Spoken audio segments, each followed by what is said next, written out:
ليه في ناس بتختار ان هي تكمل في علاقة مؤذية رغم انهم بيبقوا عارفين ان العلاقة مؤذية؟ هل ده ضعف منهم؟ النهاردة في الفيديو ده هنجاوب على السؤال ده. انا آية ودي قناتي ده كانشس بوند، بنتكلم فيها عن علم النفس بشكل عام وعن الوعي الذاتي بشكل خاص. والنهاردة هقول لكم ايه اسباب التعلق. احيانا لما بنكون احنا متربيين في بيئة فيها حب مشروط او بيئة فيها نوع من الاذى، المخ بيبدأ ان هو يتعامل مع الاذى على ان هو الشيء الطبيعي، ويتعامل مع الطمأنينة على ان هي الحاجة الدخيلة.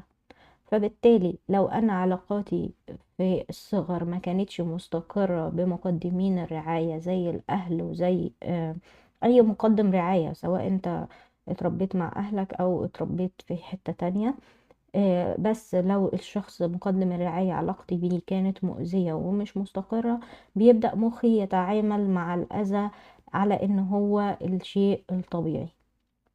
فابدأ ان انا بعد كده لما اجي ادخل في علاقة والاقيها العلاقة دي مؤذية، فمخي طبعا ده بالنسبة له الشيء الطبيعي، فما بحسش بأي حاجة غلط او غريبة او تخليني مثلا المفروض ان انا امشي. فاحنا هنا مخنا مش بيختار الافضل، مخنا بيختار المألوف. طيب ليه المألوف ده بيبقى مريح للمخ؟ المألوف بيبقى مريح للمخ لان بيكون في دورة زي الدورة الإدمانية. فالعلاقات اللي بيكون فيها شد وجذب، يعني خناقة نتصالح، ناخد شوية حب فناخد خناقة بعدها، وهكذا. بتبدأ تعمل في المخ نفس تأثير الإدمان أو المواد الإدمانية. النقطة التانية إن المخ هنا بيكون خايف من الفقد أكتر من الأذى. يعني بالنسبة له وجع الأذى أسهل بكتير قوي من وجع الفقد. مين العرضة اكتر ان هما يبقوا في علاقات زي دي؟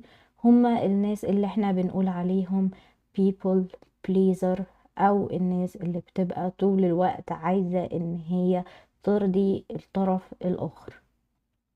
طيب هل دول كده مفقود فيهم الامل وهيفضلوا كده طول عمرهم؟ لا. لو الشخص اشتغل على نفسه واشتغل على وعيه الذاتي وبدأ ان هو يعرف حدوده ويعرف ايه اللي المفروض يقدمه ايه اللي مش المفروض انه يقدمه، هيبدأ ان هو يتعافى. ولازم ان الشخص ده يتعلم انه يحط نفسه اولوية. معظم الناس اللي بتكون عايشة في الفيز دي او في المساحة بتاعة الوعي دي ما بيحطوش نفسهم كأولوية، هو دايما الطرف الاخر هو الاولوية. فده بيخلينا دايما، يعني بيخليه دايما قاعد جوه نفس الدايرة مش قادر ان هو يخرج منها. فدلوقتي هنبدأ نغير السؤال بتاع انت ليه مش بتمشي من العلاقة المؤذية، ليه سؤال تاني هو ليه انت بتحب بالشكل ده، او انت اتعلمت تحب ازاي. الفيديو ده انا حبيت ان هو يكون صغير، والمعلومات دي مش عشان نقسى بيها على نفسنا لكن عشان نبدأ نفهم الدورة دي بتحصل ازاي. واتمنى ان انا اشوفكم في فيديو جديد. اكيد ممكن ان احنا نتناول الموضوع بشكل اعمق وبشرح اطول، بس فيديوهاتي الفترة دي انا حابة ان هي تكون قصيرة. فلو عجبكم الفيديو ياريت تعملوا لايك وسبسكرايب للقناة، وياريت تشيروها مع أصدقائكم المهتمين بالوعي الذاتي. وأشوفكم على خير في فيديو جديد. مع السلامة.